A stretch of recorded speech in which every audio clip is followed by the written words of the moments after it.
आलू के पराठे बनाना भी इतना आसान और यूनिक सी रेसिपी की मज़ा ही आ गया आलू के पराठे बनाने में। आलू के पराठे अब ना सिर्फ बच्चों के लिए फेवरेट हो जाएंगे बल्कि मामा और बाबा के भी फेवरेट हो जाएंगे। ये इतने आसानी से बन गए थे और बहुत ज़बरदस्त बने थे ना। बच्चों को लंच बॉक्स में दीजिए, वैसे ही केचप लगा कर दीजिए। बहुत ज़बरदस्त किस्म की रेसिपी है और आजकल बड़ी ट्रेंडिंग में भी है। जिसके लिए मैंने 2 बड़े साइज़ के जो आलू थे उनको मैंने बॉईल कर लिया, बीच में से कट लगा के बॉईल किया ताकि जल्दी बॉईल हो जाए। और इनको फिर हम ना, अगर आप चाहें तो मैश भी कर सकते हैं, लेकिन मैश करने से ना थोड़े बहुत लम्स रह जाते हैं ना, तो इसको मैं जो है वो ग्रेटर की मदद से इसको थोड़ा ग्रेट कर लूँगी। इससे ये होता है कि जो लम्स नहीं बनेंगे और बहुत अच्छी तरीके से सॉफ्ट हो जाएगा ना, और डो बनाने में भी बड़ी आसानी सी होगी ना। तो इसे मैंने जो है अच्छे तरीके से मैश कर लिया था इसके साथ, और ये थोड़ा जल्दी भी हो जाता है ना, और इसमें लम्स नहीं बनेंगे बिल्कुल भी ना। रेसिपी बड़ी आसान है, इसको ज़रूर अपने पास नोट कर लीजिए। और सबसे बढ़कर रेसिपी को पूरी देखिएगा, वीडियो को स्किप बिल्कुल भी मत कीजिएगा, वरना ये मत कहिएगा कि मेरे आलू के पराठे तो अच्छे बने ही नहीं ना। तो इसलिए वीडियो को फुल वॉच कीजिएगा। यहाँ पे हम इसके अंदर जो है अब तकरीबन 3 अदद मैं इसके अंदर अंडे इस्तेमाल करूँगी।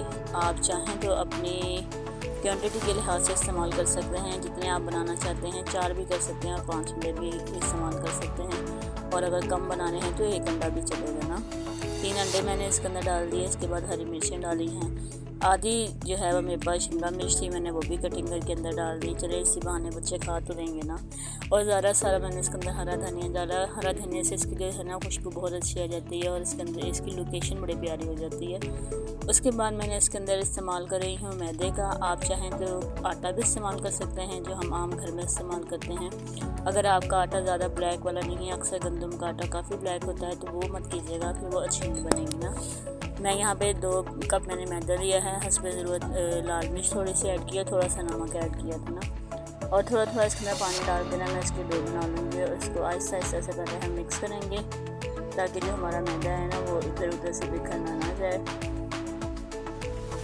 अच्छा, आराम आराम से इसको पहले मिक्स करेंगे, और मिक्स करते हुए ना इसके अंदर जो है पानी जो है हम अपने जो है इसकी लई बनाने के लिए ना जितना हमें इस्तेमाल होगा ना, हम साथ साथ इस्तेमाल करते जाएंगे। इसके लिए कोई भी मखसूस मेजरमेंट नहीं है, सिर्फ आपने जो है इसकी जो लई है वो थोड़ी सी पतली रखनी है, बहुत ज़्यादा सख्त नहीं रखनी है। अच्छा, इस रेसिपी की सबसे बड़ी और मज़ेदार बात ये है कि हमें इसमें जो है वो डो बनाने के लिए गूंदना नहीं पड़ेगा।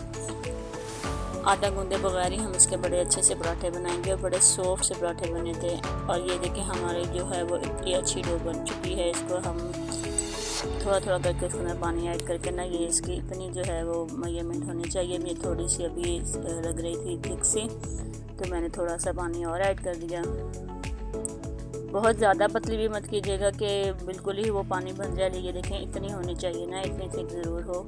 इससे ज़्यादा होगी तो थोड़ा मोटे पराठे बनेंगे, और अगर इससे ज़्यादा पतली हो जाएगी तो वो बिल्कुल ही मतलब उनका टेस्ट नहीं रहेगा। अच्छा, आप इसको हर तरह से बना सकते हैं। इसको आप लोग पैन में बना सकते हैं, तवे पे भी बना सकते हैं, और कढ़ाई में भी बना सकते हैं। मैंने जो थे वो कुछ मैंने कढ़ाई में बना लिए थे, क्योंकि ये नॉन स्टिक थी। तो नॉन स्टिक में ये फ़ायदा होता है कि जो पराठा होता है ना वो नीचे चिपकता नहीं है, और इसका कलर बड़ा अच्छा गोल्डन सा आता है ना। तो आप ऐसे दूसरे में भी बना सकते हैं तवे पे, जो आपके घर में मौजूद है, लेकिन इससे जो है बनाने में थोड़ी आसानी होती है, और इसमें जल्दी जल्दी से पक जाता है। मैंने जो कुछ थे वो मैंने कढ़ाई में बनाए, और कुछ जो थे वो मैंने तवे पे ही बना लिए थे। और बड़ी आसानी के साथ, बहुत आसान रेसिपी के साथ ही हमारे आलू के पराठे बन चुके थे, जो कि देखने में बड़े प्यारे लग रहे थे और खाने में तो बड़े ही मज़ेदार लगे। ये हरी चटनी के साथ बनाएं, केचप के साथ बच्चों को लंच बॉक्स में बना कर दें। बहुत आसान रेसिपी है, और सबसे मज़ेदार कि ये इसमें आटा वगैरह गूंदने के हमें झंझट नहीं करनी पड़ी। कुछ मैंने कढ़ाई में बनाया, कुछ मैंने जो है वो तवे पे बना लिया। इस तरह ये बहुत सॉफ्ट से जो हमारे पराठे थे ना वो तैयार हो चुके थे। उम्मीद है कि आपको रेसिपी पसंद आएगी। वीडियो को लाइक कर दीजिएगा, और चैनल को सब्सक्राइब करना बिल्कुल भी मत भूलिएगा। मिलते हैं नई रेसिपी के साथ। अल्लाह हाफिज़।